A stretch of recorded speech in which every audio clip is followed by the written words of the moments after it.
Hello friends, welcome to Kannan info Tamil. நம்ம இன்னைக்கு என்ன டாபிக் பார்க்க போறோம் அப்படின்னா அஸ்த்ரா மிசைல்ஸை பத்தி ஒரு முக்கியமான டிஃபென்ஸ் அப்டேட் இந்த வீடியோல பார்க்க போறோம். இந்தியாவோட அஸ்த்ரா மிசைல் ஃபேமிலி பெருசாகிக்கிட்டே வருது. அதாவது அஸ்த்ரா மிசைல்ஸ்ல நம்ம நிறைய வேரியண்ட்களை உருவாக்கி வந்துட்டு இருக்கோம். இதன் மூலமா ஏர் டு ஏர் மிசைல் டெக்னாலஜியை இந்தியா மேம்படுத்த முயன்று வருது. இப்போ ஏர் டு ஏர் மிசைலுக்காக ரஷ்யா மற்றும் இஸ்ரேல் நாடுகளை சார்ந்து இருக்கும் நிலை இருக்கு. அஸ்த்ரா மிசைல்ஸ்ல நிறைய வேரியண்ட்களை உருவாக்கணும் அப்படின்னா அடுத்த நாடுகளிடம் சார்ந்து இருக்கும் நிலையை மாற்ற முடியும். இந்த வீடியோல அஸ்த்ரா மிசைலோட எத்தனை வேரியண்ட் உருவாக்கிட்டு இருக்காங்க, அதோட ஸ்பெசிபிகேஷன்ஸ் என்ன, அதோட சிறப்பு அம்சங்கள் என்ன அப்படிங்கறத பத்தி நம்ம டீடைலா இந்த வீடியோல பார்க்கலாம். நீங்க இப்பதான் நம்ம சேனலுக்கு ஃபர்ஸ்ட் டைம் வர்றீங்க அப்படின்னா நம்ம சேனலை சப்ஸ்கிரைப் பண்ணிக்கங்க.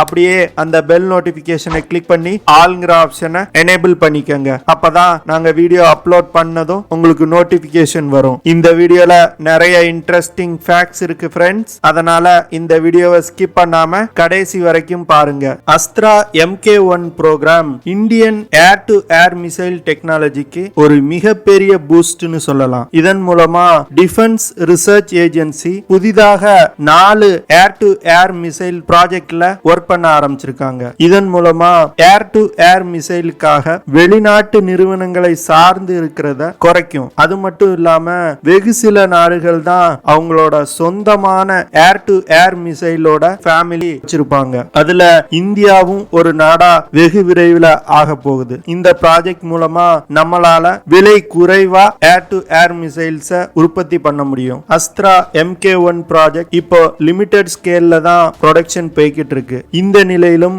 மிக முக்கியமான அப்கிரேடேஷன் இந்த மிசைல்கள்ல செய்யப்படுது. அப்படி அப்கிரேட் செய்வதன் மூலம் சர்வதேச தரத்துக்கு நம்மளோட மிசைல்களை மெயின்டைன் பண்ண முடியும். அது மட்டும் இல்லாம அமெரிக்க தயாரிப்பு ஏர் டு ஏர் மிசைலான AIM-120C5 மிசைல் தரத்துக்கு நிகரான மிசைலா உருவாக்குறாங்க. DRDO இந்த அஸ்த்ரா மிசைல்ஸோட சீக்கர்ஸை அப்கிரேட் செய்யறாங்க.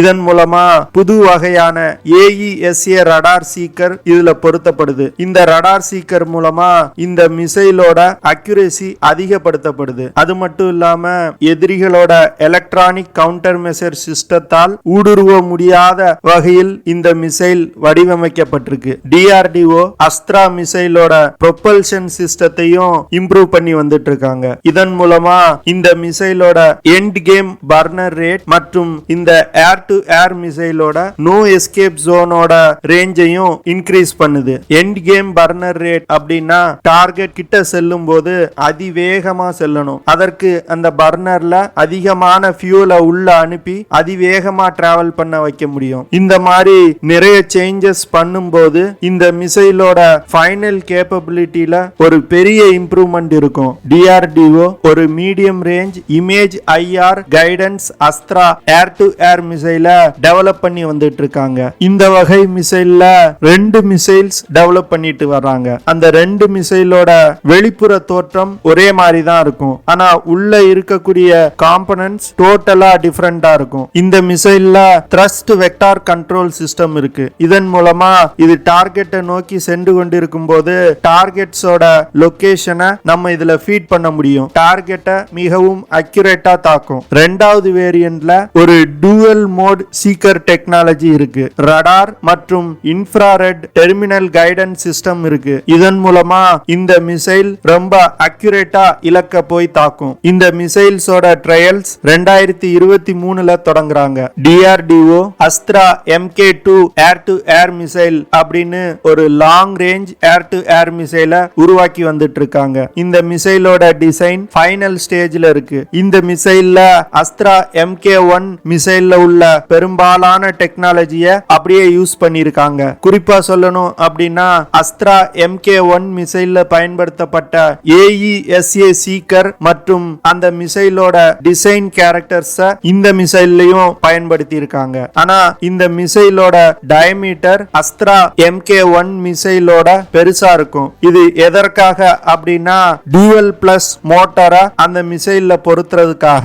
இதன் மூலமா இந்த மிசைலோட ரேஞ்ச் அஸ்த்ரா MK1 மிசைலை விட ஜாஸ்தி. இந்த மிசைலோட ரேஞ்ச் 160 இருந்து 180 கிலோமீட்டர். இன்னும் ஓரிரு மாதங்கள்ல இந்த அஸ்த்ரா MK2 மிசைலோட டெவலப்மெண்டல் ட்ரையல்ஸ் பண்ண போறாங்க. 5 Sukhoi 30 MKI போர் விமானங்களை பயன்படுத்தி இந்த மிசைலோட டெஸ்ட பண்ண போறாங்க. அடுத்த 10 வருடங்களில் அஸ்த்ரா MK2 மற்றும் அஸ்த்ரா MK1 மிசைல்களோட தேவை 2000 மிசைல்களுக்கும் மேல இருக்கும் அப்படின்னு கணிக்கப்பட்டிருக்கு. இந்த மிசைல்களை தேஜஸ் MK1 விமானம் மற்றும் LCA MK2 விமானங்கள்ல பயன்படுத்த திட்டமிட்டிருக்காங்க. அடுத்ததா DRDO அஸ்த்ரா MK3 அப்படிங்கிற ஒரு மிசைலை டெவலப் பண்ணி வந்துட்டு இருக்காங்க. இந்த missile solid fuel ducted ramjet propulsion சிஸ்டத்தை பயன்படுத்தி இயங்குது. இந்த missile very long range air to air missile.